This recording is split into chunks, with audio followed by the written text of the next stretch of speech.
महाप्रभु गंभीर हो गए। क्या मेरे अवतार का प्रयोजन केवल यह नदिया ही है?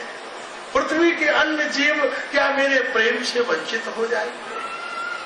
इस आनंद की धारा तो जीव मात्र तक पहुंचनी चाहिए, जीव मात्र तक उसका प्रचार और प्रसार होना चाहिए। महाप्रभु ने कहा, नित्यानंद, वास्तव में तुम बताओ, बिना जीव के जीवन का वास्तविक सत्य नहीं पूर्ण हो सकता जब तक धरती के ऊपर प्रेम का प्रकाश न हो। इसलिए कृष्ण प्रेम प्रकाश ही जीवन का परतत्व है, जीवन का आनंद है, सत्व है। अतः मुझे सारे बंधनों का त्याग करके कृष्ण प्रेम का प्रकाश करना पड़ेगा। नित्यानंद भयभीत हो गए क्योंकि महाप्रभु उन्हें अपने संन्यास का संकेत दे रहे थे। एक दिन महाप्रभु ने अपने भक्तों को अपने संन्यास की सूचना प्रदान की।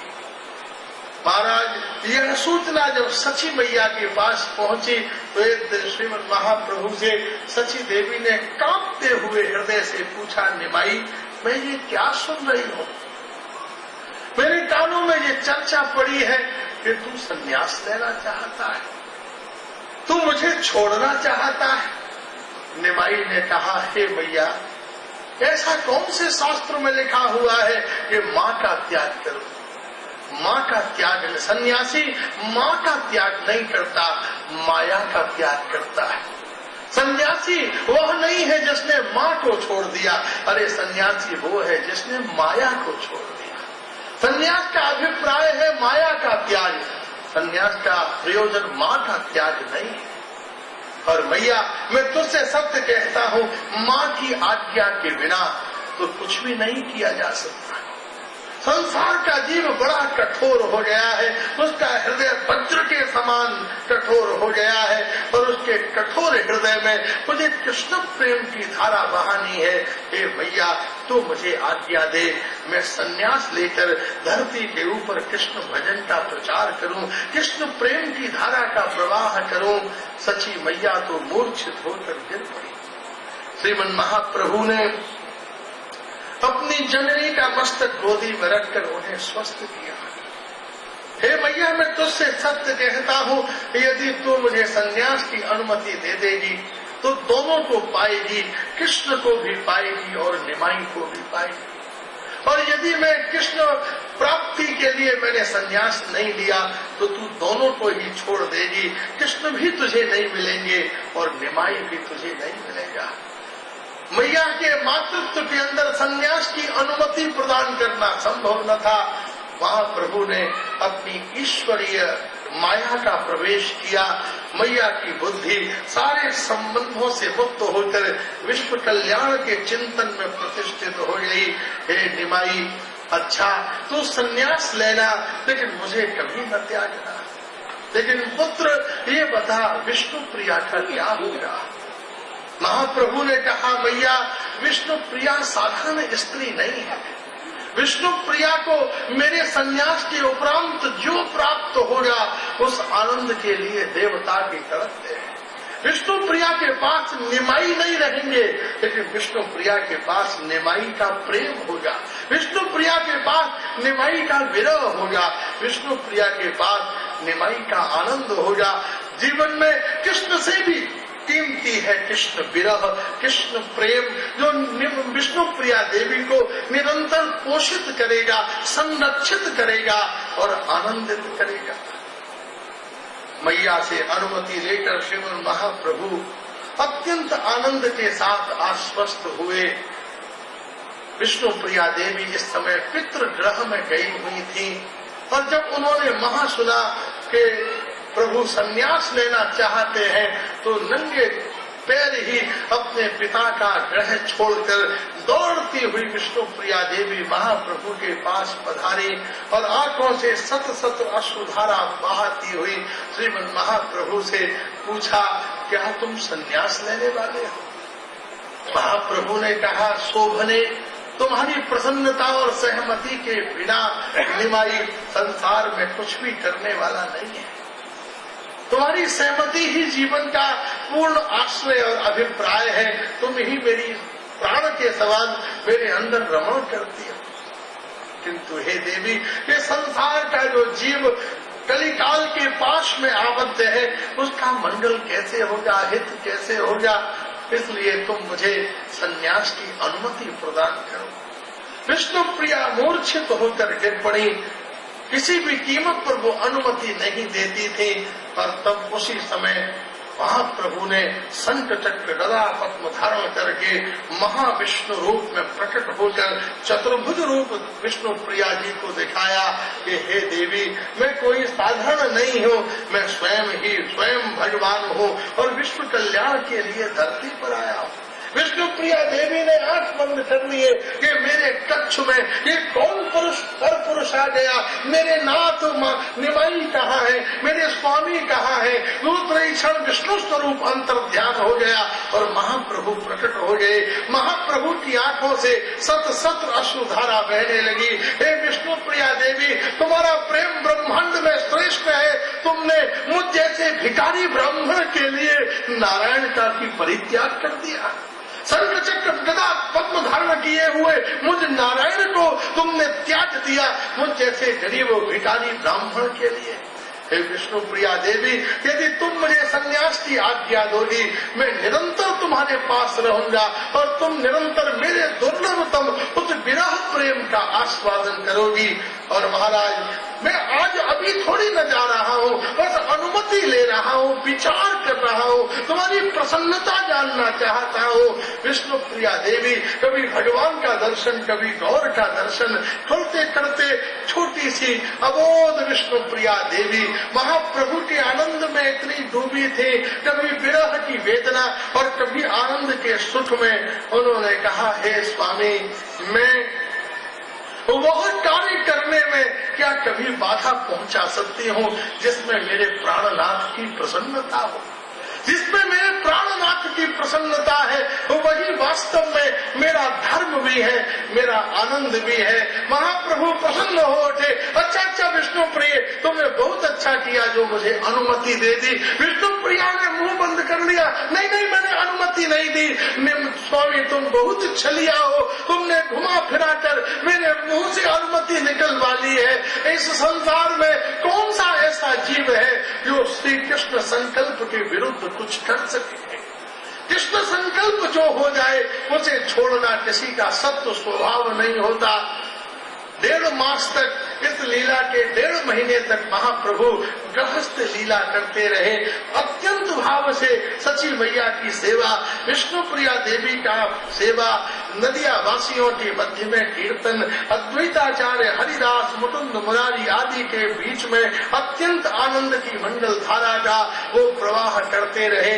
और एक दिन अत्यंत आनंद का समय आया जब श्रीमद महाप्रभु बहुत सारे पुष्प लेकर और दिव्य भाव से रात्रि के समय अपने सेनागार में पधारे। महाप्रभु ने कहा, हे विष्णु प्रिय, आज मेरे मन में बड़ी इच्छा है कि मैं अपने हाथ से तुम्हारा श्रृंगार करना चाहता हूँ। महाप्रभु ने अपने हाथ से माला पहनाई, विष्णु प्रिया के चरणों में नूपुरों के रूप में धारण कर दिया। विष्णु प्रिया देवी बहुत संकोच में थे, स्वामी ये क्या कर रहे हो। लेकिन महाप्रभु की आज्ञा और आनंद के सामने वो केवल यंत्रबद्ध थी। महाप्रभु ने विष्णु प्रिया देवी की कानों में कुंडल प्रदान किए, उनके कंठ में हार, उनकी वेणी में पुष्प प्रदान किए, नख शिख विष्णु प्रिया देवी का श्रृंगार किया। विष्णु प्रिया देवी ने कहा, स्वामी मेरे भी मन में इच्छा है कि मैं आपका श्रृंगार करूं। विष्णु प्रिया देवी ने अपने हाथों से श्रीमद महाप्रभु का श्रृंगार किया। दोनों दंपति एक दूसरे के राग और श्रृंगार में कब रात्रि व्यतीत हो गई पता न चला। और महाराज श्री महाप्रभु के आनंद में विष्णु प्रिया देवी महाप्रभु के हाथ पर ही अपना माथा रखकर गहन आनंद में निमग्न हो गई, क्योंकि यह महाप्रभु के सामने निद्रा देवी की सामर्थ्य नहीं है कि वो शरीर को छू सके। ये लीला देवी है जो महाप्रभु की लीला का प्रवाह करने के लिए निद्रा के आवरण के रूप में प्रतिष्ठित हुई, क्योंकि शरीर का कोई भी विकार महाप्रभु के सामने ठहर नहीं सकता। गति प्रदान करने के लिए ये निद्रा नहीं थी, ये लीला देवी थी, भूदेवी, लीला देवी, ऐश्वर्य देवी, माधुर्य देवी निरंतर भगवान के चारों ओर, जैसे सूर्य के चारों ओर उसकी किरणें विनिमंजित रहती हैं, ऐसे ही भगवान के चारों ओर उनकी लीला देवी प्रज्वलित और प्रकाशित रहती है। और जब जहाँ ऐश्वर्य की जरूरत होती है ऐश्वर्य देवी, जहाँ भूदेवी की जरूरत होती है भूदेवी, जहाँ लीला देवी की जरूरत होती है वहाँ लीला देवी। आज लीला देवी की प्रधानता थी, उसने विष्णु प्रिया देवी को महाप्रभु के आनंद में निमग्न कर दिया। पूरी रात्रि बीतने को थी, रात्रि का अंतिम प्रहर था और माघ मास की रात्रि थी। साल की सबसे ठंडी रात माघ और पौष का महीना होता है, ये माघ मास की रात्रि थी। महाराज श्रीमन महाप्रभु उस अंतिम प्रहर में विष्णु प्रिया देवी को गहन आनंद में डूबा देखकर उन्होंने धीरे से अपनी भुजा विष्णु प्रिया देवी के मस्तक के नीचे से निकाली। धीरे से महाप्रभु उठे, अपलक नेत्रों से विष्णु प्रिया को देखा, अपना दोनों हाथ उठाकर उन्हें आशीर्वाद देते हुए महाप्रभु पलटे और सीधे अपने कक्ष से बाहर निकले। अपने कक्ष का दरवाजा महाप्रभु ने धीरे से बंद किया और महाराज विष्णु प्रिया के पास से धीरे धीरे चलते हुए अपनी वृद्ध मैया सची मैया के पास आए। मैया बूढ़ी थी, रात्रि के समय सांझ कक्ष में सो रही थी। महाप्रभु ने अपनी सोती मैया की परिक्रमा देकर दंडवत भूमि पर लेटकर सची मैया को प्रणाम किया। अपनी ठाकुर बाड़ी में महाप्रभु पधारे, जहाँ जगन्नाथ मिश्र और उनके पूर्व पुरुष गोपाल का अर्चन करते थे। महाप्रभु ने ठाकुर बाड़ी को दंडवत प्रणाम किया और महाप्रभु मंद्र मंद्र गति से घर से बाहर निकले। नवद्वीप धाम की उन गलियों को, पथों को, मार्गों को, अपने मित्रों को, सहचरों को सबका स्मरण करते हुए कि यही मेरा नगर सिंह कीर्तन और वैष्णव मंडली गौर गदाधर और अद्वैताचार्य निम्बार्क मूल कुंडलीक सबका स्मरण करते हुए माघ मास की रात्रि में एक बहिर्वास लपेटे नंगे शरीर भीषण बर्फ की तरह ठंडी हवाएं नवद्वीप की गलियों में चल रही थी। महाप्रभु मंद्र मंद्र गति से चलते हुए गंगा के तट पर पधारे और मुड़कर पुनरपि दंडवत प्रणाम करके नवद्वीप धाम को प्रणाम किया और महाप्रभु एक ही छलांग में गंगा में कूद पड़े। ठंड में उस गंगा को तैरते हुए महाप्रभु ने पार किया और भीगे हुए शरीर से, भीगे वस्त्रों से महाप्रभु चलते हुए ठंड में सुटुरते हुए महाराज टकवा में केशव भारती जी के घर की ओर चल पड़े। एक वस्त्र पहने हुए टीले शरीर से ठंड में साक्षात श्री कृष्ण, जिनको अपने हृदय में राधा रानी धारण करते हैं, आज ठंड में कांपते हुए महाप्रभु चले जा रहे हैं। ये महाप्रभु का प्रारब्ध नहीं है, ये हम जैसे पत्थर हृदय जीवों के ऊपर महाप्रभु की करुणा है। महाप्रभु की कृपा का प्रभाव और प्रसाद था। महाप्रभु वहाँ से चलते हुए कटवा में केशव भारती जी के यहाँ जा पहुँचे। ऐसे तरुण सुंदर ललाम मदन और कुसुमाकर भी जिनको देखकर लज्जित हो जाए, ऐसे महाप्रभु के रूप सौंदर्य और आनंद को देखकर स्वयं केशव भारती भी चकित हो गए। महाप्रभु ने निवेदन किया, कृपा पूर्वक आप मुझे संन्यास प्रदान करें। केशव भारती जी की आंखों से अश्रुधारा बहने लगी। तो मैं संन्यास देना महात्माओं जैसा काम न होगा, यमराज जैसा काम हो जाता। क्या तुम्हारे बिना तुम्हारी पत्नी जीवित रह सकेगी? क्या तुम्हारे बिना तुम्हारी माँ जीवित रह सकेगी? तुम्हारे बिना तुम्हारे मित्र, तुम्हारे संबंधी जीवित रह सकेंगे? तुम्हें संन्यास देना मेरे लिए संभव नहीं है। महाप्रभु याचना करते थे, मुझे संन्यास दे दीजिए। दिन निकल आया था। केशव भारती किसी भी तरह बचना चाहते थे। उन्होंने इतने सुंदर और तरुण वय के किसी युवक को सन्यासी नहीं देखा। केशव भारती जी बार बार मना कर रहे थे, महाप्रभु बार बार प्रार्थना कर रहे थे। जैसे ही दिन निकला, विष्णु प्रिया देवी की आंखें खुली और महाप्रभु को न पाकर वो दौड़ती हुई सची मैया के पास पहुंची। माँ माँ माँ उठो, यहाँ पर स्वामी नहीं है। बूढ़ी सची मैया दौड़ती हुई श्रीवास आंगन में जा पहुंची। श्रीवास, क्या निमाई तुम्हारे यहाँ आया है? नहीं, यहाँ तो नहीं पधारे। अद्वैताचार्य के पास दौड़ी, क्या निमाई तुम्हारे पास आया है? यहाँ तो नहीं आए। सारी नदियां में हड़कंप मच गया। महाप्रभु कहाँ चले गए? महाप्रभु के चरण चिन्ह गंगा के तट तक दिखाई देते थे। सारे वैष्णवों ने मैया को धैर्य धारण कराया।